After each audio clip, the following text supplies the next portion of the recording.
তুমি কটা খাবা? 25টা। কি না খাবে এবার? পুরো মাথা ধরবে কি না খাবে?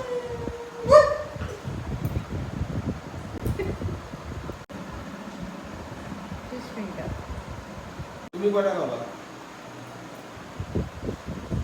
সব কটা। আমি কি কানের জন্য ভাই আইছি? ভাই আইছি মানে কি গো? হ্যাঁ আইসা আইছি? ভাইসা আইছি, ও আচ্ছা আচ্ছা।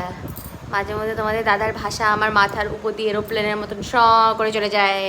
দেবে না আমাদের খেতে। দেবে না বলেছে। জিজ্ঞাসা করলো কটা, আবার বলে কিনা খাও। 5টা বিস্টিং আর খাবে নেই ভাই, একদম 25টা একদম সব। তোমরা কয়টা খাবা? দেখলে হবে বলো।